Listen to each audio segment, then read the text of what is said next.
فيه ننمو وأمانينا تزيد. بيتنا بيت سعيد نحن فيه كالورود، بيتنا بيت سعيد نحن فيه كالورود. كل يوم فيه ننمو وأمانينا تزيد، كل يوم فيه ننمو وأمانينا تزيد. وأبي دوما وأمي منبع الحب الأكيد، كل فرد منهما حقا له قلب ودود. جعل الفرحة بين الكل في البيت تسود، جعل الرحمة تغشانا كما الظل المديد. حبب البذل إلينا فترى الكل يجود، فترى الكل يجود. بسم الله الرحمن الرحيم.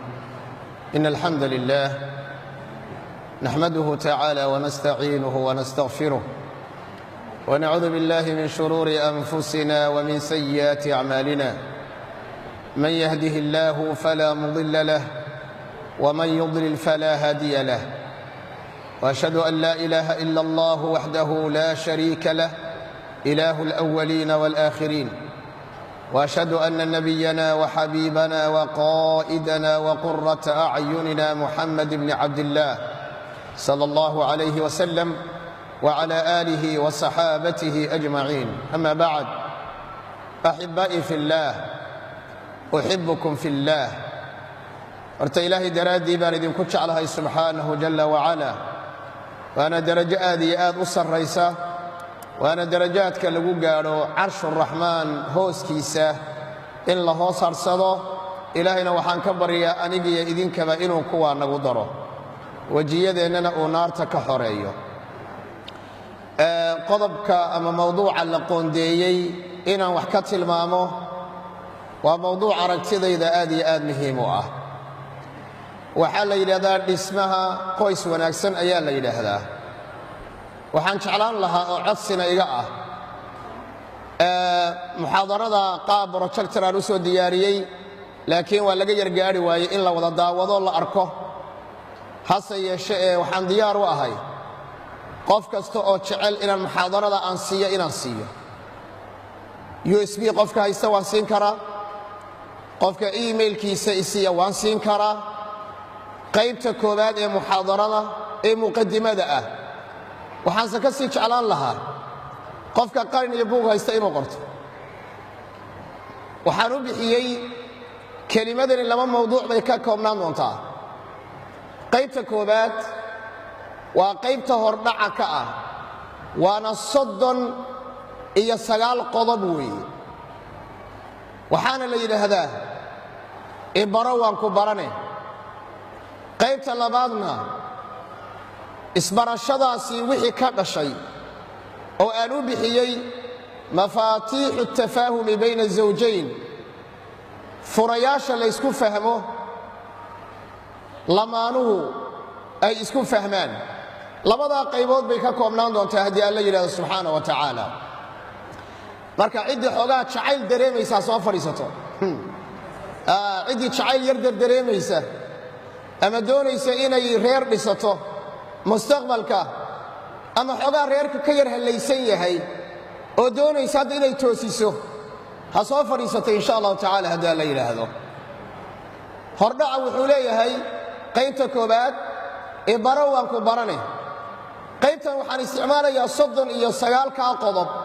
intaana gabadha guursanin. waadna arki doontaan qodobada muhiimka ay leeyihiin. waxaan ku bilaabayaa, waxaan jeclahay inaad ii sheegto waxa calooshaada ku jira. gabadhi baa shukaansanaysaa, wiilkii gabadhi baa shukaansanaysaa, wiilkuna gabadhi buu shukaансanayaa. waxaan jeclahay inaad ii sheegto waxa calooshaada ku jira ee runta ah. waxaa kaloon aan rabi lahaa inaadan waxba iga qarinin, daacadna ii noqoto, waayo waa arrin la xidhiidha mustaqbalka dhow iyo midka dheerba. waxaan kaa codsanayaa inaad iiga soo jawaabto su'aalahan hoos ku xusan adigoo aad iyo aad u mahadsan. saasay u qoranta iyadoo Soomaali ah. su'aasha koowaad gabadh yahay, su'aasha koowaad wiil yahow, waxaan ku weydiinayaa kow maxaad maraysaa su'aasha koowaad noqonaysa waan ku jeclahay beerka i xanuunaya ma aha say dhalinyarada isku shukaansadaan xalay ma seexanin kaalay i seexi ma aha macnu qodobka koowaad ma idiin sheegaa xiriirka aad la leedahay cibaadada allah gaar ahaan salaada waa sidee su'aal waaye inay taariku salaabad aan ilaahay ku xidhnayn reer ma dhisi kartaa ii jawaaba reer ma dhisi kartaa maya ma dhisi karto kaasi waa qodobka koowaad qodobka labaad qaabka ay ku arkaan bulshada aad la nooshahay waa noocee fiiri bulshadu qaab bay ku arkaan adigana qumanahaga qoorta kugu jira ninka iskugu fiican baa tahay adigu waxaad leedahay nin kaa fiican maba jiro laakiin dadku qaab kale ku arkaan ogow dadku siday ku arkaan qof aamusan oo dadka ka go'an oo aan hadlaynin maxaad la aamusantahay talow ma doqonnimaad la aamusantahay mise caqli waxaan ahay qof bulshaawi ah oo dadka dhex gala hadhowta guriga sirtiisa seed u qarin doontaa waxaan rabaa inay gabadhu ogaato ama wiilku ogaado qofkani bulshada dhexdeeda sidee buu ku yahay jawaasiis ii shaqaysana waan leeyahay anugu oo waxaad ii sheegtay adigu waan ku dabamarayaa dadkaan soo weydiinayaa qofkani waxa uu yahay qodobka saddexaad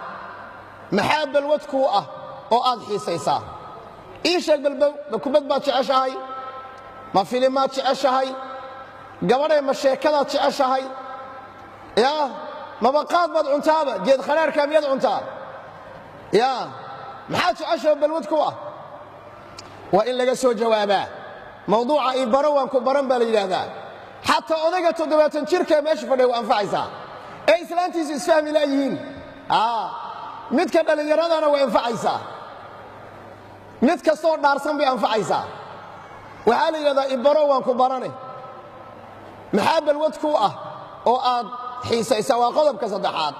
mayla socotaan qodobka saddexaad qodobka afraad xiriirka aad la leedahay waalidka inteed ku qiyaasi kartaa qof waalidkii soo habaaray adi ma ku dhaqi karaa yaa gabadh habaaran oo lagu tufay iyo nin habaaran oo hahay la yidhi ma reer mu dhaqi karaa waa habaaranye marka waa inaad ogaato qofkaad la noolaanaysa waalidkii siduu ku yahay reero badan oo burburay ma oga waxay la burbureene wiil habaaran baa meesha ku jira gabadh habaaran baa meesha ku jirta cadhadii allah samada kaga socota markaasuu leeyahay reerkii baan ku degi la'ahay seed ugu degi hooyadaa baan ku habaartay oo aabbaha baan ku habaaray haddaba qodobka horaad wuxuu leeyahay xiriirka aad la leedahay waalidka intee in la eg buu qodan yahay hoos jira intee in la eg buu qodan yahay qodobka shanaad wuxuu leeyahay markaad go'aan qaadanayso qaabkeed u qaadataa markaad go'aan qaadanayso seed u qaadataa nin labaclabaca gabadh labaclabacada oo aan go'aan qaadan karin weliba ragga nimaan go'aan qaadan karin reer ma dhiso dhalinyar ma maqlaysaan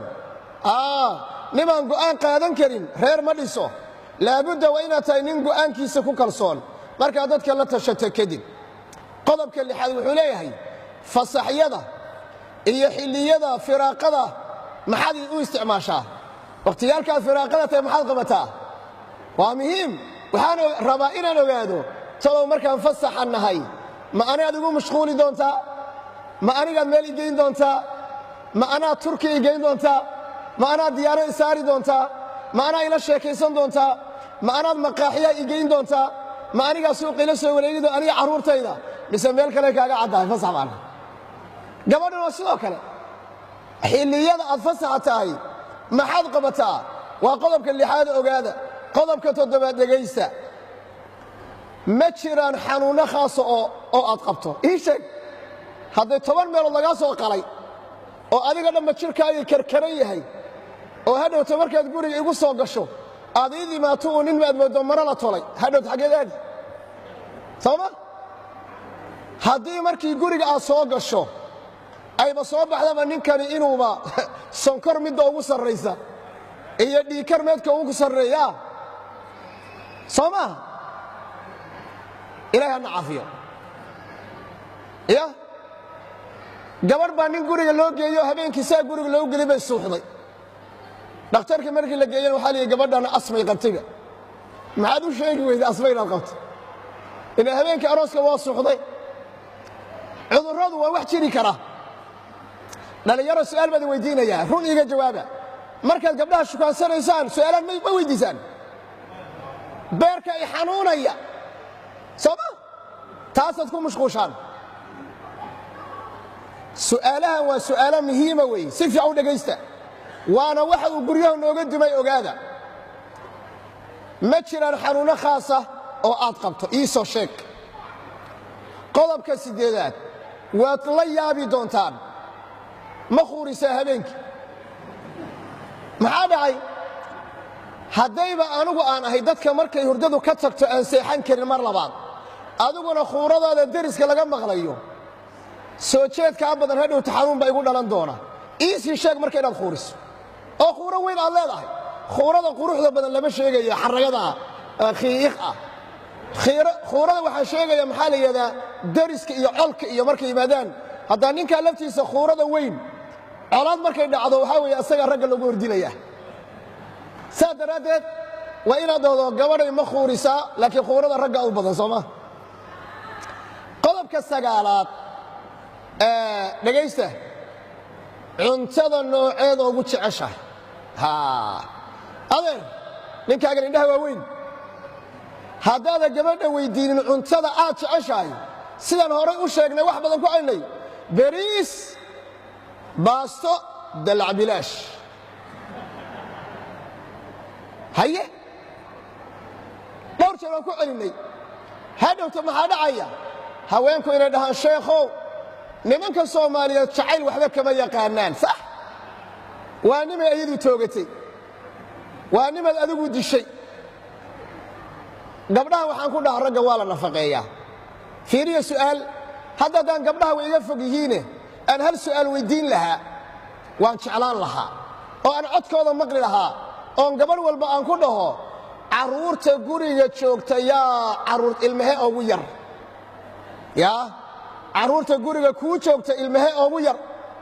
haween badan baan weydiiyey islaam walba waxay leedahay wiil baa iigu yar gabadh baa iigu yar aamus ninka kugu yar ilmaha waxa ugu yar waa ninka waliba waa idin sheegaya dhagaysta qofka ugu dambeeyay la seexiye ee sariirta la geliye ee go'an la huwiye ee caanaha la siiyo ma ilmaha mise waa ninka runtii ii sheega soo ninka maaha fiiriya haddaba dadka guriga ku nool ilmaha ugu yar ilmaha reerka ugu yar ma la dayacaa mise waa la dhaqaaleeyaa dhaqaalaysta dumarkow raggiina dhaqaalaysta oo macsarada iyo cambuulada ku gura iyo kalluunka waxaa kale oon jeclahay inay gabdhuhu fahmaan iyo raggaba in masaajka la barto masaajka ma taqaanaan ninka markuu shaqada ka soo noqdo odayga intaad sariirta aad go' khaasa saarto seexi asaga dhanba kadibna min madax ilaa luga masaajka u samee oo haddaadan ninkaaga u masaajaynin ma islaan gaalaama u soo masaajayn marka aduu kugu soo daalay ninkuna waa inuu masaajka barto xaaskiisu masaajay isu masaajay marka cambuuladu waa muhiim oo digirtu waa muhiim oo macsaradu iyo olyaliibadu waa muhiim oo kalluunku waa muhiim oo qudaartu waa muhiim marka ragga hala dhaqaalaysto haddii kale hadhowta waxaa la dhihi ragga Soomaaliyeed jacayl ma yaqaanaan nin aad dishay jacayl muxuu ka garan allii allah cuntada nooceed ugu jeceshahay haddaba ninkaagu sii sheeg gabadhuna ha weydiiyo qodobka 10aad maxaa kaa xanaajiya si aan kaaga ilaaliyo allahu akbar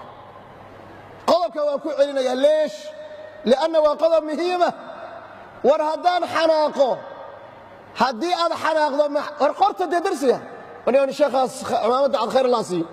قرقر ومهيمه جزاك الله خيرا هرب أنا ونينك تعيل دريمة يهي ماتو ساساس ما قبلها أنا واساس وإيقنا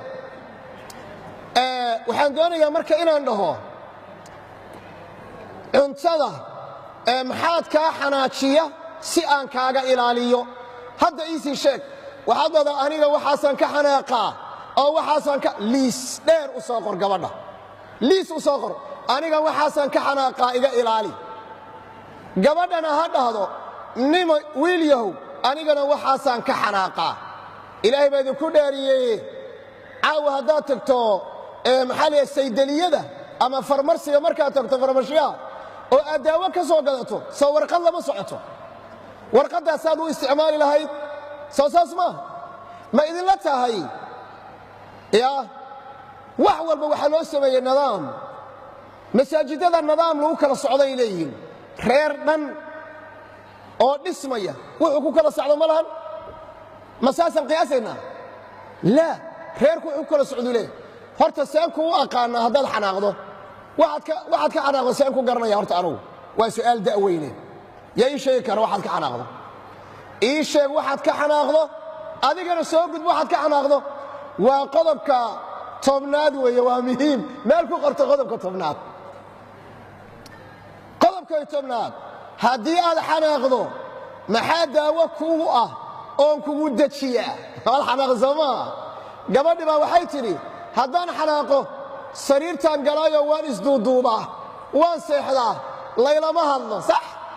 daa ha isduuduubtee ha la hadlina daa waxay tidhi haddaan xanaaqo naqaskaan iska sii daayaa waan qayliyaa adna waynaad aamustaa markay islaantu xanaaqdo aamus dariishadaha soo xidh tiifiga dami carruurtii adiga beerbeer u seexda isdhegaysta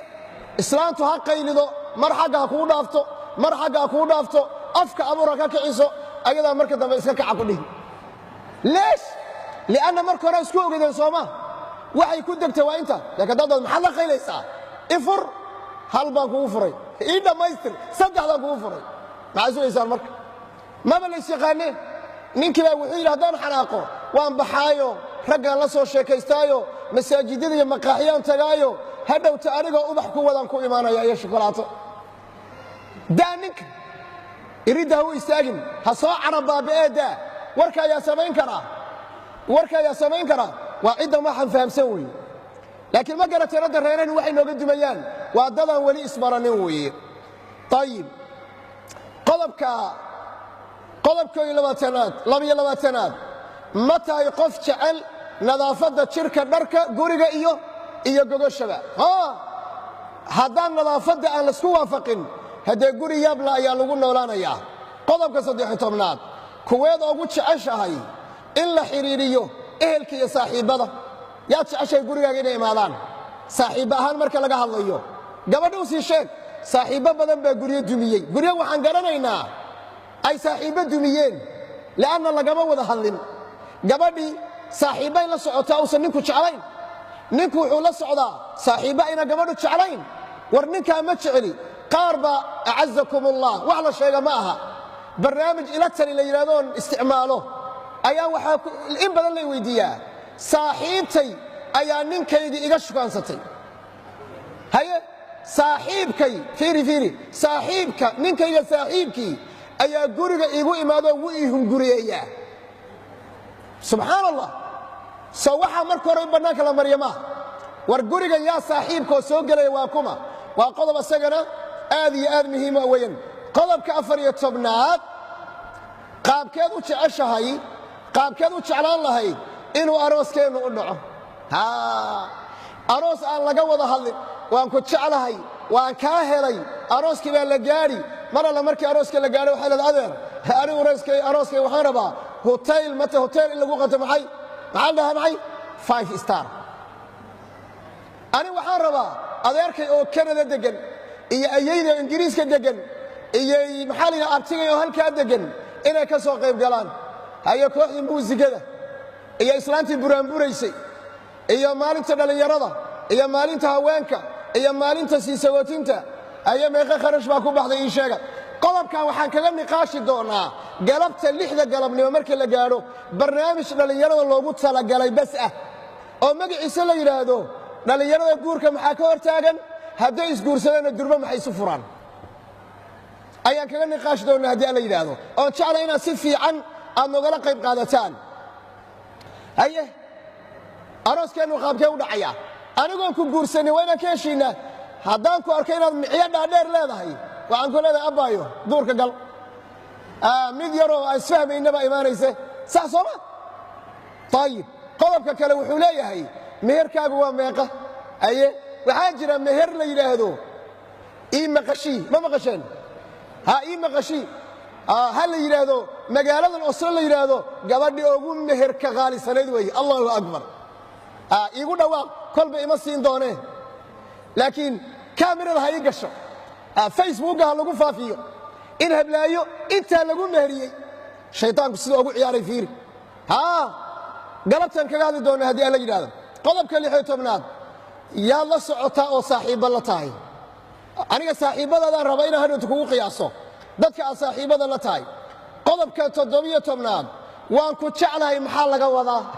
wallaahi cajaa'ib way qodobkan in badan baan maqlaa waan ku jeclahay waan kaa helay beerkay xanuunaya dhiiggaan kuu shubayaa maxaa laga wadaahe aye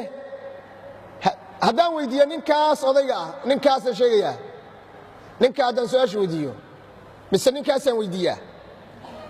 maya kaasaan weydiinayaa xaaskaaga markaad leedahay waan ku jeclay maxaa ka wadaa gabadha inteeda guursanin aad leedahay waan ku jeclahay maxaa laga wadaa horta waa in las weydiiyaa war waan ku jeclahay waa in meel la saaraa huhaa weeye waan ku jeclahay waa in meel la saaraa idan su'aalahan oo dhan fiiriya waxay u baahan yihiin jawaab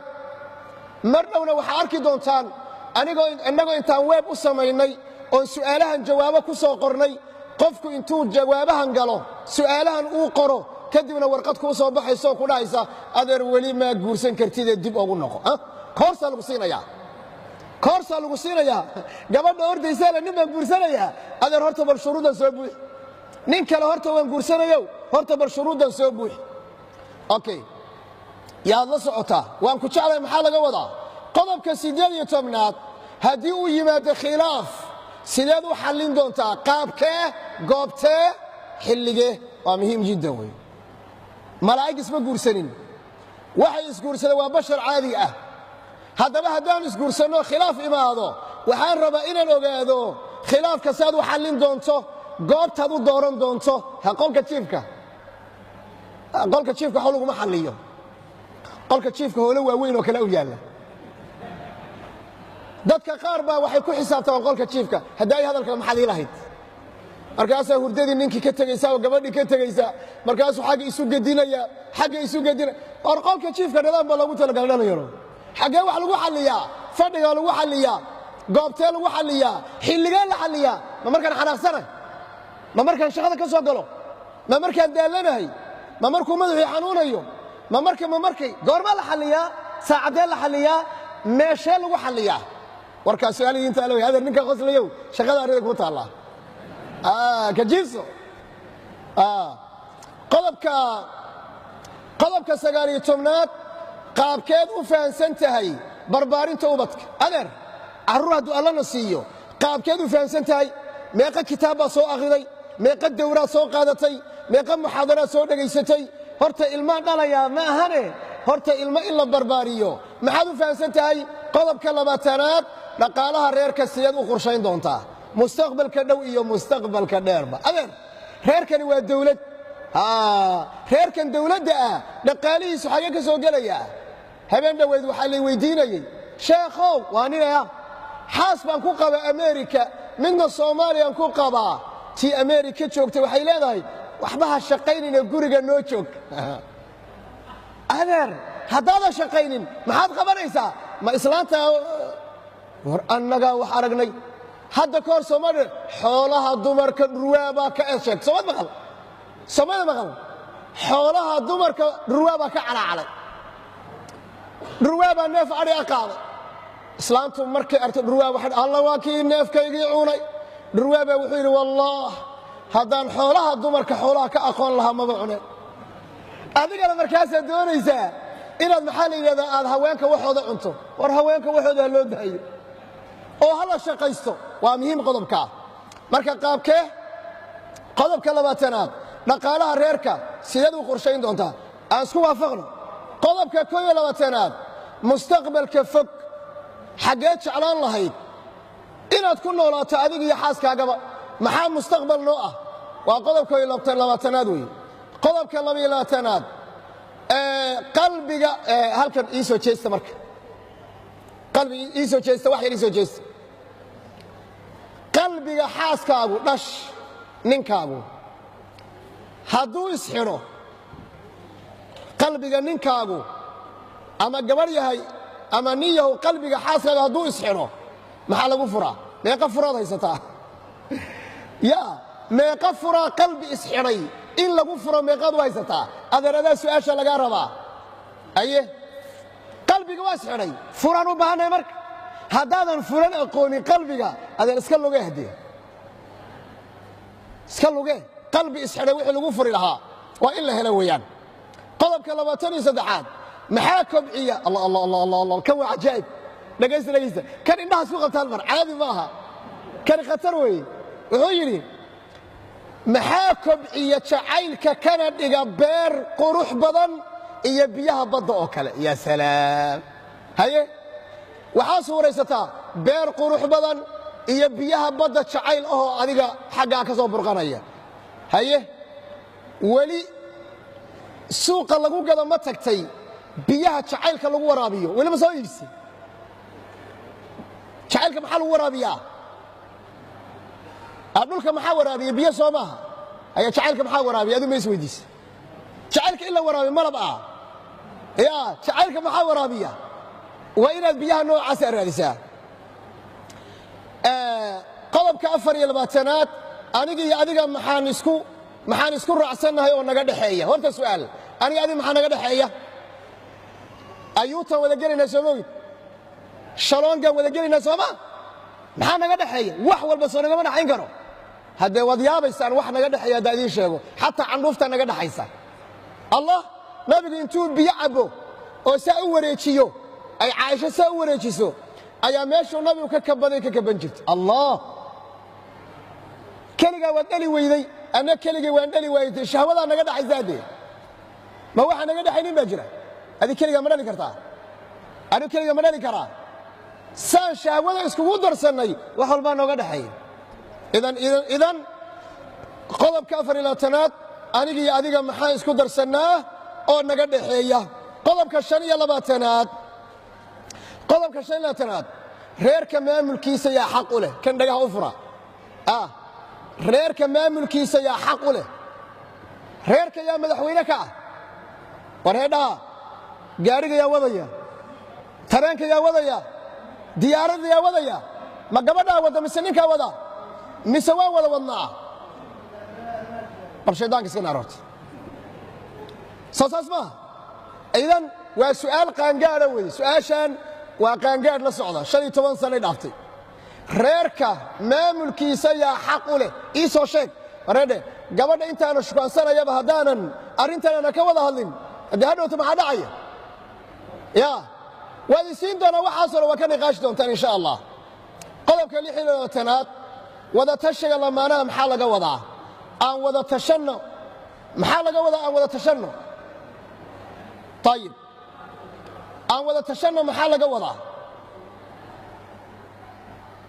yaa ka jawaabi kara aan wada tashanno maxaa laga wadaa waa in la yaqaano sidii loo wada tashan lahaa reeraheenna dhibaatada ugu weyn waa maxay fannu idaarati alkhilaaf baana garanayn khilaaf hadduu dhaco see loo maamulaa khilaaf hadduu dhaco see loo maareeyaa soomaali o dhan baa garan la sooma soomaali o dhan baad hadda garan la khilaaf baa dhacay soomaha war seen u maaraynaa xataa waa la garan la'yahay qodobka 26aad qodobka 27aad haddii ay musiibo dhacdo qaabkeed oo la dhaqmi lahayd abaar baa dhacday colaad baa dhacday xanuun baa dhacay imtixaan baa dhacay sideed u maarayn lahayd qodobka 28aad qodobka muhiima dhegaysta albaabka markaan ka soo galo seedii qaabili lahayd haye wejigee hadalkee ficilkee ayaad ii qaabil lahayd ninka guriga soo galayna wejigiisu waa noocee markuu guriga soo gelayo waa qodob muhiima wey qodobka 29aad marti iyo mudane sideed u maamuli doontaa marti waa dadka caadiga mudanahuna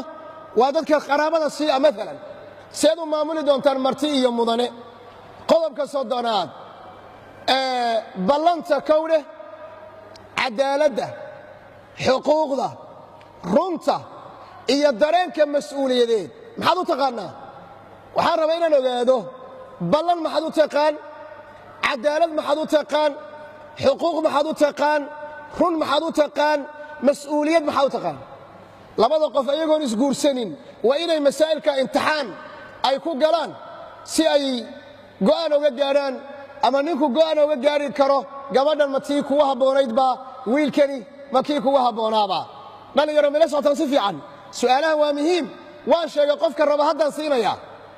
laakiin ka soo shaqee inaad ka soo shaqaysaa lagaa doonayaa qodobka 31 ma tahay qofkii qof wixii loo geysto aan iloobin cuqdadlow miyaa tahay waad aragteen hadda reer 30 sano isqabay baad arrintooda gelaysaa fiiriya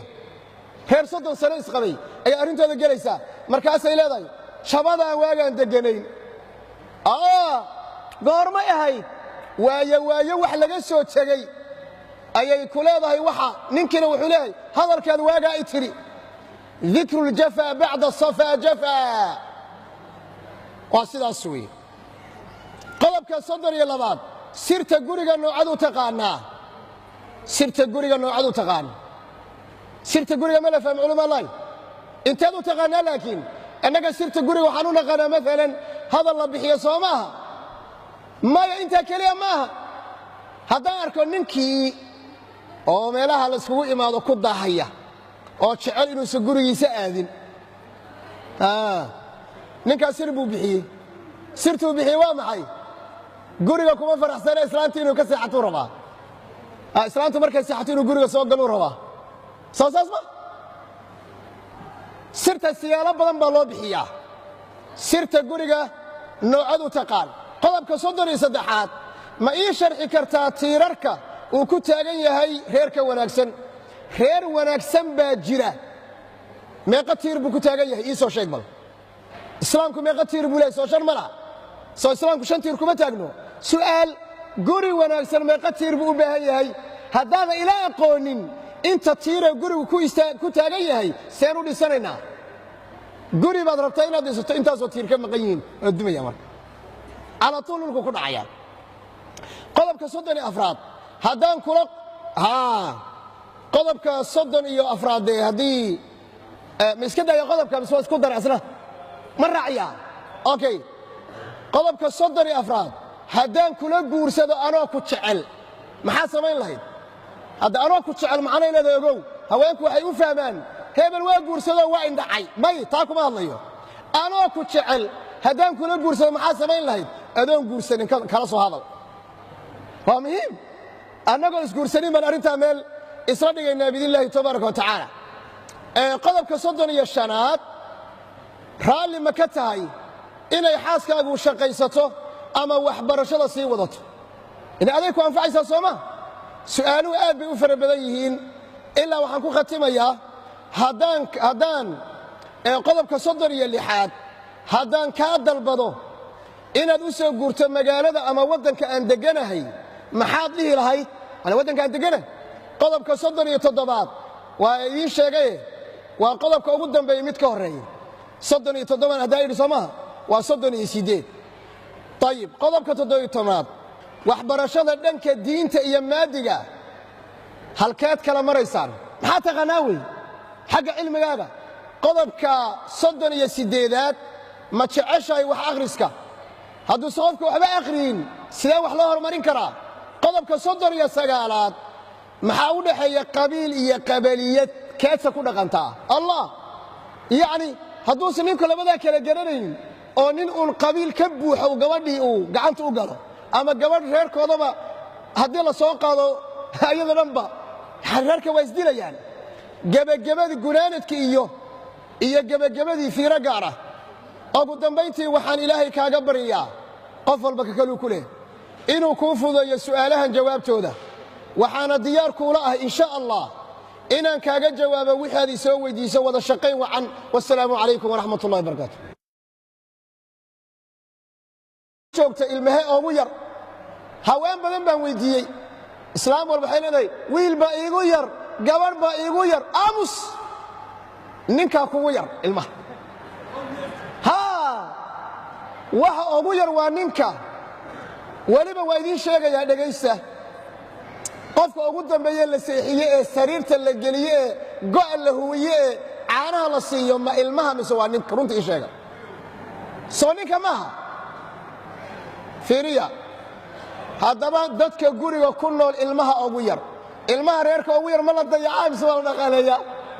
dhaqaalaysta dumarkow raggiina dhaqaalaysta oo macsarada iyo cambuulada ku gura iyo kalluunka waxaa kale oon jeclahay inay gabdhuhu fahmaan iyo raggaba in masaajka la barto masaajka ma taqaanaan ninka markuu shaqada ka soo noqdo odayga intaad sariirta aad go' khaasa saarto seexi asaga dhanba kadibna min madax ilaa luga masaajka u samee oo haddaadan ninkaaga u masaajaynin ma islaan gaalaama u soo masaajayn marka aduu kugu soo daalee ninkuna waa inuu masaajka barto xaaskiisu masaajay isu masaajeeya marka cambuuladu waa muhiim oo digirtu waa muhiim oo macsaradu iyo olyaliibadu waa muhiim oo kalluunku waa muhiim oo qudaartu waa muhiim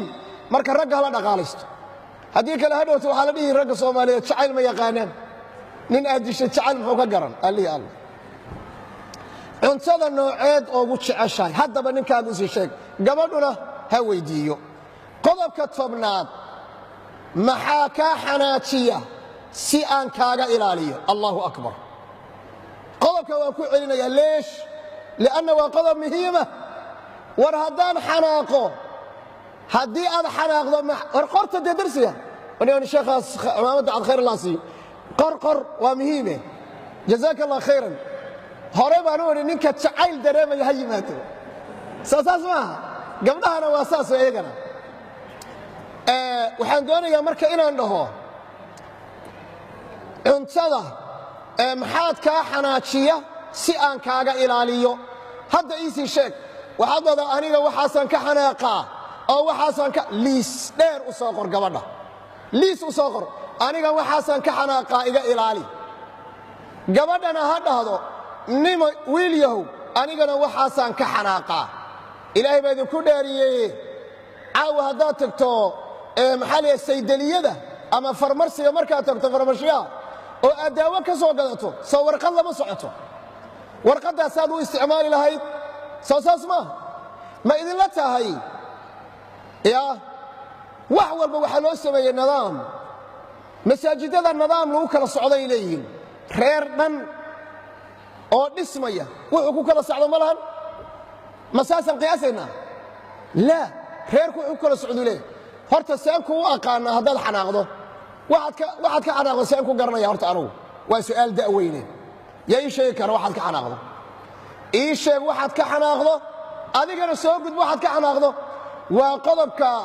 tobnaad weeye waa muhiim meel ku qorto qodobka tobnaad qodobka tobnaad haddii aad xanaaqdo maxaa daawo kugu ah oon kugu dejiya waad xanaaqda soo maaha gabadhi baa waxay tidhi haddaan xanaaqo sariirtaan galaayo waan isduuduubaa waan seexdaa laylama hadlo sax daa ha isduuduubtee ha la hadlina daa waxay tidhi haddaan xanaaqo naqaskaan iska sii daayaa waan qayliyaa adna waynaad aamustaa markay islaantu xanaaqdo aamus dariishadaha soo xidh tiifiga dami carruurtii adiga beerbeer u seexda isdhegaysta islaantu ha qaylido mar xagga ha kuu dhaafto mar xagga ha kuu dhaafto afka abuur ha ka kiciso ayadaa marka dambe iska kaca ku dhihi leesh li'anna marka hore isku ogeydeen sooma waxay ku degtay waa inta laakiin daddood maxaad la qaylaysaa ifur hal baan kugu furay ii dhammaystir saddexdaan kugu furay maxaad sugaysaan marka maba lays yaqaaneen ninkii baa wuxuu yidhi haddaan xanaaqo waan baxaayo raggaan la soo sheekaystaayo masaajidada iyo maqaaxiyaan tagaayo hadhowta anigoo ubax ku wadaan ku imaanaya iyo shukulaato daa ninka iridda ha u istaagin ha soo cara baaba'ee daa warka ayaa samayn karaa waa ciddan waxaan fahamsan weeye laakiin ma garatay radda reerahni waxay nooga dumayaan waa dadaan weli isbaranin weeye ayib qodobkooda labiyo labaatanaad ma tahay qof jecel nadaafadda jirka dharka guriga iyo gogoshaba haddaan nadaafadda aan laisku waafaqin haddee guri yaabla ayaa lagu noolaanayaa qodobka 13aad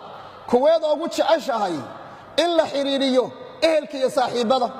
yaa jeceshahay gurigaaga inay imaadaan saaxiib ahaan marka laga hadlayo gabadha u sii sheeg saaxiibo badan baa guryo dumiyey guryo waxaan garanaynaa ay saaxiibo dumiyeen laanna lagama wada hadlin gabadhii saaxiibay la socotaa uusan ninku jeclayn ninku wuxuu la socdaa saaxiibo ayna gabadhu jeclayn war ninkaa ma jeceli qaar baa acazakumullah wax la sheega ma aha barnaamij electri la yidhahdoon isticmaalo ayaa waxaa in badan lay weydiiyaa saaxiibtay ayaa ninkaygii iga shukaansatay haye saaxiibkay fiiri saaxiibka ninkayga saaxiibkii ayaa guriga iigu imaadoo wuu ii hunguriyeeyaa subxaan allah soo waxaa marka hore in bannaanka la marya maaha war guriga yaa saaxiibkoo soo gelaya waa kuma waa qodob asagana aad iyo aad muhiima weeyaan qodobka 14 halkan ii soo jeesta marka qalbiga ii soo jeesta wax yar ii soo jeesta qalbiga xaaskaagu dhash ninkaagu hadduu isxidho qalbiga ninkaagu ama gabar yahay ama nin yahow qalbiga xaaskaagu hadduu isxidho maxaa lagu furaa meeqa furaad haysataa yaa meeqa furaa qalbi isxidhay in lagu furo meeqaad u haysataa adeeradaa su'aasha lagaa rabaa aye qalbiga waa isxidhay furaan u baahannahay marka haddaadan furan aqoonin qalbiga adeer iska lugee haddee iska lugee qalbi isxidhay wixii lagu furi lahaa waa in la helo weeyaan qodobka 23aad maxaa kobciya allah kan waa cajaa'ib dhegaysta kan indhaha isku qabtaan mar caadi maaha kan khatar weeye wuxuu yidhi maxaa kobciya jacaylka kana dhiga beer qurux badan iyo biyaha badda oo kale yaa salaam haye waxaa suuraysataa beer qurux badan iyo biyaha badda jacayl ahoo adiga xaggaa ka soo burqanaya haye weli suuqa lagu gado ma tagtay biyaha jacaylka lagu waraabiyo weli ma soo iibsi jacaylka maxaa lagu waraabiyaa dhulka maxaa waraabiya biyo soo maaha ayaa jacaylka maxaa waraabiya adu ma is weydiisa jacaylka in la waraabiyo malab yaa jacaylka maxaa waraabiya waa inaad biyaha noocaas raadisaa qodobka 24aad aniga iyo adiga maxaan isku raacsannahay oo naga dhaxeeya horta su'aal aniga adiga maxaa naga dhaxeeya ayuutan wada gelaynaa soo moogid shaloongaan wada gelaynaa sooma maxaa naga dhaxeeya wax walba soo nagama dhaxayn karo haddee waad yaabaysaan wax naga dhaxeeya haddaa idiin sheego xataa candhuufta naga dhaxaysa allah nabigu intuu biyo cabo oo saa u wareejiyo ay caaisho saa u wareejiso ayaa meeshuu nabigu ka kaban jirta allah keligaa waad dhali weyday anna keligay waan dhali waayey shahwadaa naga dhaxaysa haddee ma waxaa naga dhaxaynin baa jira adi keligaa ma dhali kartaa anigu keliga ma dhali karaa saan shahwada iskugu darsannay wax walbaa nooga dhaxeeya idan qodobka 24aad aniga iyo adiga maxaan isku darsannaa oo naga dhaxeeya qodobka 25aad reerka maamulkiisa yaa xaq u leh kan dhagaha u fura reerka maamulkiisa yaa xaq u leh reerka yaa madaxweyne ka war heedhaha gaariga yaa wadaya tareenka yaa wadaya diyaaradda yaa wadaya ma gabadhaa wadda mise ninkaa wada mise waan wada wadnaa bal shaydaanka iska naar horta soo saas maaha idan waa su'aal qaangaadha weeye su'aashaan waa qaangaadh la socda 15 sanay dhaaftay reerka maamulkiisa yaa xaq u leh ii soo sheeg wareedhe gabadha intaana shukaansanayaba haddaanan arrintaanana ka wada hadlin haddii hadhowta maxaa dhacaya yaa waad isiin doonaa waxaasoo dhan waa ka niqaashi doontaan insha allah qodobka 26aad wada tashiga lamaanaha maxaa laga wadaa aan wada tashanno maxaa laga wadaa aan wada tashanno ayib aan wada tashanno maxaa laga wadaa yaa ka jawaabi kara aan wada tashanno maxaa laga wadaa waa in la yaqaano sidii loo wada tashan lahaa reeraheenna dhibaatada ugu weyn waa maxay fannu idaarati alkhilaaf baana garanayn khilaaf hadduu dhaco see loo maamulaa khilaaf hadduu dhaco see loo maareeyaa soomaalioo dhan baa garan la sooma soomaalioo dhan baad hadda garan la khilaaf baa dhacay soomaha war seen u maaraynaa xataa waa la garan la'yahay qodobka 16aad qodobka 17aad haddii ay musiibo dhacdo qaabkeed oo la dhaqmi lahayd abaar baa dhacday colaad baa dhacday xanuun baa dhacay imtixaan baa dhacay sideed u maarayn lahayd qodobka 18aad qodobka muhiim dhageysta albaabka markaan ka soo galo seedii qaabil lahayd haye wajigee hadalkee ficilkee ayaadii qaabil lahayd ninka guriga soo galayna wejigiisu waa noocee markuu guriga soo gelayo waa qodob muhiima wey qodobka 19aad marti iyo mudane sideed u maamuli doontaa marti waa dadka caadiga mudanahuna waa dadka qaraabada siiya maalan sideed u maamuli doontaan marti iyo mudane qodobka 30aad ballanta kowdhe cadaaladda xuquuqda runta iyo dareenka mas'uuliyadeed maxaad u taqaanaa waxaan rabaa inaan ogaado ballan maxaad u taqaan cadaalad maxaad u taqaan xuquuq maxaad u taqaan run maxaad u taqaan mas'uuliyad maxaad u taqaan labada qof ayagoon isguursanin waa inay masaa'ilka imtixaan ay ku galaan si ay go'aan uga gaaraan ama ninku go'aan uga gaari karo gabadhan ma tii kuwa habboonayd baa wiilkani ma kii kuwa habboonaabaa dhalinyaro mila socotaan si fiican su'aalahan waa muhiim waan sheegay qofka raba haddaan siinayaa laakiin ka soo shaqee inaad ka soo shaqaysaa lagaa doonayaa qodobka 31aad ma tahay qofkii qof wixii loo geysto aan iloobin cuqdadlow miyaa tahay waad arteen hadda reer 30 sano isqabay baad arrintooda gelaysaa fiiriya reer 30 sano isqabay ayaa arrintooda gelaysaa markaasay leedahay shabadaan waagaan deganayn goormay ahayd waayo wax laga soo tegey ayay ku leedahay waxa ninkiina wuxuu leeyahay hadalkaad waagaa i tidhi dikru ljafaa bacda safaa jafaa waa sidaas weeye qarin doontaa waxaan rabaa inay gabadhu ogaato ama wiilku ogaado qofkani bulshada dhexdeeda sidee buu ku yahay jawaasiis ii shaqaysana waan leehay anugu oo waxaad ii sheegtay adigu waan ku dabamarayaa dadkaan soo weydiinayaa qofkani waxa uu yahay qodobka 3aad maxaa balwad kuu ah oo aad xiisaysaa ii sheeg balkubad baad jeceshahay ma filimaad jeceshahay gabadhay ma sheekadaad jeceshahay yaa mabaqaad baad cuntaaba geed kharaarkaa miyaad cuntaa yaa maxaad jeceshahay balwad kuu ah waa in laga soo jawaabaa mawduuca ii baro waan ku baran baa la yidhaahdaa xataa odayga 70 jirka meesha fadhiya waa anfacaysaa ee islaantiisu isfahmi laayihiin midka dhallinyaradana waa anfacaysaa mid kastoo dhaarsan bay anfacaysaa waxaa la yidhahdaa ibaro waan ku barane maxaa balwad kuu ah oo aad xiisaysaa waa qodobka 3aad mayla socotaan qodobka 3aad qodobka 4aad xiriirka aad la leedahay waalidka inteed ku qiyaasi kartaa qof waalidkii soo habaaray adi ma ku dhaqi karaa yaa gabadh habaaran oo lagu tufay iyo nin habaaran oo hahay la yidhi ma reer bu dhaqi karaa waa habaaran yahay marka waa inaad ogaato qofkaad la noolaanaysa waalidkii siduu ku yahay reero badan oo burburay ma oga waxay la burbureene wiil habaaran baa meesha ku jira gabadh habaaran baa meesha ku jirta caradii allah samada kaga socota markaasuu leeyahay reerkii baan ku degi la'ahay seed ugu degi hooyadaa baan ku habaartay oo aabbahaa baan ku habaaray haddaba qodobka horaad wuxuu leeyahay xiriirka aad la leedahay waalidkaa intee in la eg buu qodan yahay hoos jiraa intee in la eg buu qodan yahay qodobka 5aad wuxuu leeyahay markaad go'aan qaadanayso qaabkeed u qaadataa markaad go'aan qaadanayso seed u qaadataa nin labaclabaca gabadh labaclabacada oo aan go'aan qaadan karin weliba ragga nimaan go'aan qaadan karin reer ma dhiso dhallinyar ma maqlaysaan nimaan go'aan qaadan karin reer ma dhiso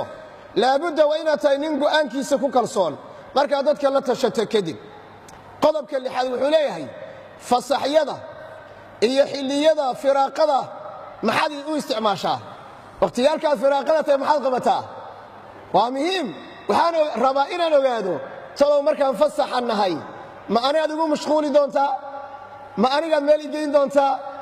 ma anaad turki i geyn doontaa ma anaad diyaaro i saari doontaa ma anaa ila sheekaysan doontaa ma anaad maqaaxiyaa i geyn doontaa ma anigaa suuqa ila soo wareegido aniga carruurtayda mise meel kale kaaga caddahay fasax baana gabadhan waa sidoo kale xilliyada aad fasaxa tahay maxaad qabataa waa qodobka lixaad ogaada qodobka toddobaad dhegaysta ma jiraan xanuunno khaasa oo aad qabto ii sheeg hadday 10 meelood lagaa soo qalay oo adiga dhanba jirkaaga karkaran yahay oo hadhowta markaad guriga igu soo gasho aad ii dhimaato uu nin maad moodo maro la tolay hadhowta xaggeed aadi sooma haddii markii guriga aad soo gasho ayba soo baxdaba ninkani inuuba sonkor midda ugu sarraysa iyo dhiikar meedka ugu sarreeyaa soo maaha ilaahay hana caafiyo ya gabarh baa nin guriga loo geeyo habeenkii saa guriga loogu geli bay suuxday dhakhtarkii markii la geeyana waxaa lihi gabadhana asmay qabtayba maxaad u sheegi weyday asmay inaad qabto inay habeenkii arooska waa suuxday cudurradu waa wax jiri kara dhalinyaro su'aal baad weydiinayaa run iga jawaaba markaad gabdhaha shukaansanaysaan su'aalaan ma weydiisaan beerka ay xanuunaya sooma taasaad ku mashquushaan su'aalahan waa su'aalo muhiima weeye si fiican u dhegaysta waana waxa uu guryaha nooga dumay ogaada ma jiraan xanuunno khaasa oo aad qabto ii soo sheeg qodobka 8aad waad la yaabi doontaan ma khuurisaa habeenkii maxaa dhacay haddayba anigu aan ahay dadka markay hurdadu ka tagto aan seexan karin mar labaad adiguna khuuradaada deriska laga maqlayo soo jeedkaa badan hadhowta xanuun baa igu dhalan doona iisii sheeg marka inaad khuuriso oo khuuro weyn aad leedahay khuurada quruxda badan lama sheegayo xaragada khiiq ah khuurada waxaa sheegaya maxaa la yidhahdaa deriska iyo colka iyo markay yimaadaan haddaa ninkaa laftiisa khuurada weyn colaad markay dhacdo waxaa weeye asagaa ragga lagu hordinaya saa daraaddeed waa inaad doodo gabadhay ma khuurisaa laakiin khuurada ragga u badan sooma qodobka 9aad dhegaysta cuntada nooceeda ugu jeceshahay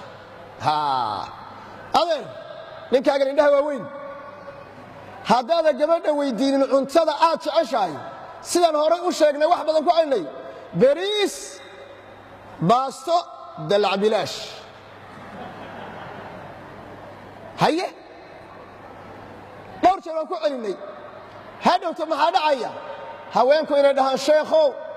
nimanka Soomaaliyeed jacayl waxba kama yaqaanaan sax waa nimay ayadu toogatay waa nimad adigu dishay gabdhaha waxaan ku dhahaa ragga waa la nafaqeeyaa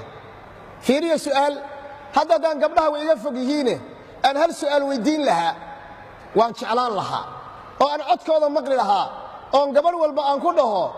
carruurta guriga joogta yaa carruur ilmahe ugu yar yaa عروت قرق كوت فيه ننمو وأمانينا تزيد بيتنا بيت سعيد نحن فيه كالورود بيتنا بيت سعيد نحن فيه كالورود كل يوم فيه ننمو وأمانينا تزيد كل يوم فيه ننمو وأمانينا تزيد وأبي دوما وأمي منبع الحب الأكيد كل فرد منهما حقا له قلب ودود جعل الفرحة بين الكل في البيت تسود جعل الرحمة تغشانا كما الظل المديد حبب البذل إلينا فترى الكل يجود فترى الكل يجود. بسم الله الرحمن الرحيم. إن الحمد لله نحمده تعالى ونستعينه ونستغفره ونعوذ بالله من شرور أنفسنا ومن سيئات أعمالنا من يهده الله فلا مضل له ومن يضلل فلا هادي له وأشهد أن لا إله إلا الله وحده لا شريك له إله الأولين والآخرين، وأشهد أن نبينا وحبيبنا وقائدنا وقرة أعيننا محمد بن عبد الله صلى الله عليه وسلم وعلى آله وصحابته أجمعين. أما بعد، أحبائي في الله، أحبكم في الله. horta ilaahay daraaddii baan idinku jeclahay subxaanahu jalla wacalaa, waana darajo aad iyo aad u sarraysa, waana darajaadka lagu gaadho carshuraxmaan hooskiisa in la hoos harsado. ilaahayna waxaan ka baryaa anigiyo idinkaba inuu kuwaa nagu daro, wejiyadeennana uu naarta ka xoreeyo. qodobka ama mawduuca la qoondeeyey inaan wax ka tilmaamo waa mawduuc aragtidayda aad iyo aad muhiim u ah. waxaa la yidhaahdaa dhismaha qoys wanaagsan ayaa la yidhaahdaa. waxaan jeclaan lahaa oo codsina iga ah, muxaadarada qaab projector aan u soo diyaariyey, laakiin waa laga yargaari waayey in la wada daawado la arko. hase yeeshe ee waxaan diyaar u ahay qof kasta oo jecel inaan muxaadarada aan siiyo inaan siiyo. USB qofka haysta waan siin karaa, qofka emailkiisa isiiya waan siin karaa. qaybta koowaad ee muxaadarada ee muqadimada ah waxaanse ka sii jeclaan lahaa qofka qalin iyo buug haysta inuu qorto. waxaan u bixiyey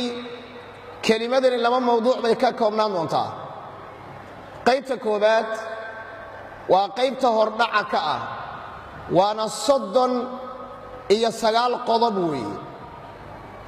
waxaana la yidhaahdaa ibaro waan ku barane. qaybta labaadna isbarashadaasi wixii ka dhashay oo aan u bixiyey mafaatiixu tafaahumi bayna azawjayn, furayaasha la ysku fahmo, lamaanuhu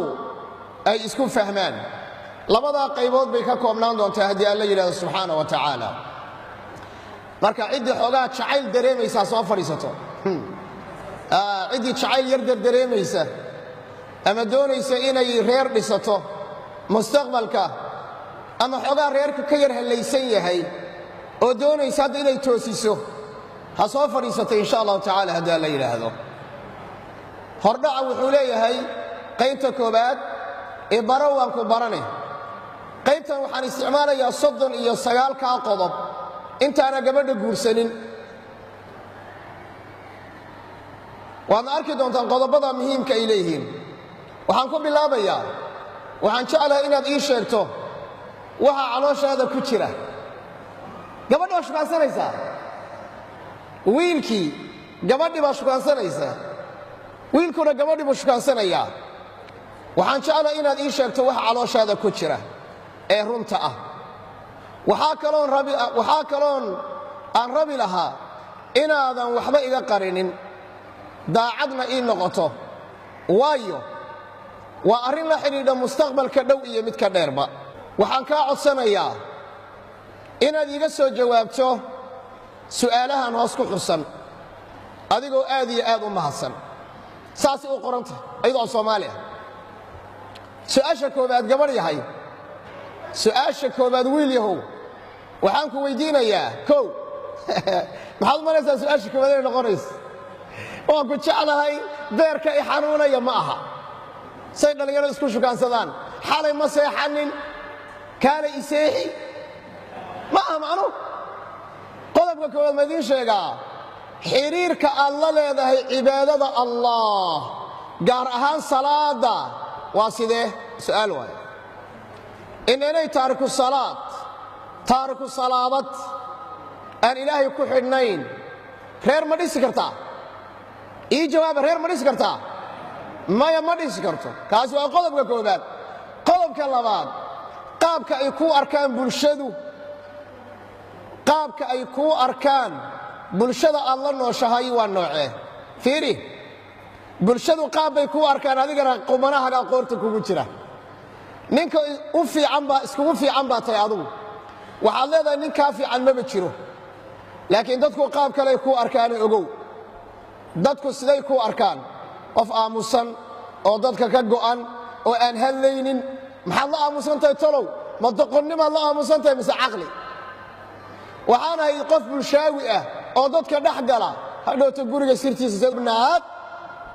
qaabkeed u jeceshahay qaabkeed u jeclaan lahayd inuu arooskeennu u dhaco aroos aan laga wada hadlin waan ku jeclahay waan kaa helay arooskii baa la gaadhi mar alla markii arooska la gaadho waxay leedahay adeer anigu arooskay waxaan rabaa hotel mata hotel in lagu qato maxay dhahaa maxay 5 star ani waxaan rabaa adeerkay oo Canada degan iyo ayayda Ingiriiska degan iyo maxaa la yiraahdaa artigay oo halka degan inay ka soo qayb galaan hayo kooxdii muusikada iyo islaantii buraanburaysay iyo maalinta dhalinyarada iyo maalinta haweenka iyo maalinta siisawootinta ayaa meeqa kharash baa ku baxday ii sheega qodobkan waxaan kaga niqaashi doonaa galabta 6 galabnimo markii la gaadho barnaamij dhalinyarada loogu talagalay bas ah oo magaciisa la yiraahdo dhalinyarada guurka maxaa ka hortaagan hadday isguursadeen durba maxay isu furaan ayaan kaga niqaashi doonaa haddii la yiraahdo oo jecel inaad si fiican aad nogala qayb qaadataan haye arooskeennu qaabkee u dhacaya anigoon ku guursanay waa inaan ka heshiinaa haddaan ku arkay inaad miciyo dhaadheer leedahay waxaan ku leedahay abbaayo duurka gal mid yaroo aan isfahmaynaba imaanayse sax sooma ayib qodobka kale wuxuu leeyahay meherkaagu waa meeqa aye waxaa jira meher la yidhaahdo ii maqashii ma maqasheen ii maqashii ha la yidhaahdo magaaladan oslo la yidhaahdo gabadhii ugu meherka qaalisanayd weeye allahu akbar iigu dhawaaq kolba ima siin doonee laakiin kaamirada ha ii gasho facebookga ha lagu faafiyo in hablaayo intaa lagu meheriyey shaytaanku sida ugu ciyaaray fiiri galabtan kaga hadli doona haddii la yidhaahdo qodobka 16aad yaad la socotaa oo saaxiibba la tahay aniga saaxiibbadaadaan raba inaan hadhowta kugu qiyaaso dadka aad saaxiibbada la tahay qodobka 17aad waan ku jeclahay maxaa laga wadaa wallaahi cajaa'ib way qodobkan in badan baan maqlaa waan ku jeclahay waan kaa helay beerkay xanuunaya dhiiggaan kuu shubaya maxaa laga wadaa aye haddaan weydiiyo ninkaas odayga ah ninkaasaan sheegayaa ninka haddaan su-aasha weydiiyo mise ninkaasaan weydiiyaa maya kaasaan weydiinayaa xaaskaaga markaad leedahay waan ku jeclay maxaa ka wadaa gabadha inteeda guursanin aad leedahay waan ku jeclahay maxaa laga wadaa horta waa in las weydiiyaa war waan ku jeclahay waa in meel la saaraa huhaa weeye waan ku jeclahay waa in meel la saaraa idan su'aalahan oo dhan fiiriya waxay u baahan yihiin jawaab mar dhowna waxaa arki doontaan innagoo intaan weeb u samaynay oon su'aalahan jawaabo ku soo qornay qofku intuu jawaabahan galo su'aalahan uu qoro kadibna warqad kuu soo baxayso ku dhahaysa adeer weli ma guursan kartidee dib ugu noqo koorsaa lagu siinayaa gabadha ordaysaa la nin baan guursanayaa adeer horta bal shuruuddan soo buuxi nin kale horta waan guursanayo horta bal shuruuddan soo buuxi okay yaad la socotaa waan ku jeclahay maxaa laga wadaa qodobka 18aad haddii uu yimaado khilaaf sideed u xallin doontaa qaabkee goobtee xilligee waa muhiim jiddan wey malaa'ig isma guursanin waxay isguursadeen waa bashar caadi ah haddaba haddaan isguursanno khilaaf imaado waxaan rabaa inaan ogaado khilaafka saad u xallin doonto goobtaad u dooran doonto qolka jiifka xol laguma xalliyo qolka jiifka hoolo waaweyn oo kale u yaalla dadka qaar baa waxay ku xisaabtamaan qolka jiifka haddaay hadalka maxaad ii lahayd markaasaa hurdadii ninkii ka tegaysaa oo gabadhii ka tegaysaa markaasuu xagga isu gedinaya or qolka jiifka nidaam baa loogu talagalay dhalinyaro xaggee wax lagu xalliyaa fadhigaa lagu xalliyaa goobtee lagu xalliyaa xilligee la xalliyaa ma markaan xanaaqsanay ma markaan shaqada ka soo galo ma markaan daallanahay ma markuu madaxii xanuunayo ma markay goormaa la xalliyaa saacaddee la xalliyaa meeshee lagu xalliyaa warkaas su'aalihii inta alaway adeer ninka qoslayow shaqada arida ku taallaa ka jiifso qodobka 19aad qaabkeed u fahansan tahay barbaarinta ubadka adeer carruur hadduu allana siiyo qaabkeed u fahansan tahay meeqa kitaab baad soo akhriday meeqa dawraad soo qaadatay meeqa muxaadaraad soo dhegaysatay horta ilmaan dhalayaa ma ahane horta ilmo in la barbaariyo maxaad u fahansan tahay qodobka 20aad dhaqaalaha reerka sideed u qorshayn doontaa mustaqbalka dhow iyo mustaqbalka dheerba adeer reerkani waa dawlad reerkan dawladda ah dhaqaalihiisu xagee ka soo gelayaa habeen dhaweyd waxaa lay weydiinayey sheekhow waa ninaya xaas baan ku qabaa ameerika midna soomaaliyaan ku qabaa tii ameerika joogtay waxay leedahay waxba ha shaqaynina guriga noo joog adeer haddaadan shaqaynin maxaad qabanaysaa ma islaanta war annagaa wax aragnay hadda ka hor Soomaaliya xoolaha dumarka dhurwaabaa ka eesheeg Soomaalida maqal xoolaha dumarka dhurwaabaa ka calacalay dhurwaabaa neef ari qaaday islaantu markay artay dhurwaab waxa Allah waa kii neefkaygii cunay dhurwaabaa wuxuu yiri wallaah haddaan xoolaha dumarka xoolaha ka aqoon lahaa maba cuneen adigana markaas doonaysaa inaad maxaa la yiraahdaa aad haweenka waxooda cunto war haweenka waxooda loo daayo oo hala shaqaysto waa muhiim qodobka marka qaabkee qodobka labaatanaad dhaqaalaha reerka sideed u qorshayn doontaa aan isku waafaqno qodobka 22aad mustaqbalka fog xagee jeclaan lahayd inaad ku noolaato adiga iyo xaaskaagaba maxaa mustaqbal noo ah waa qodobka 22aad weey qodobka 22aad qalbiga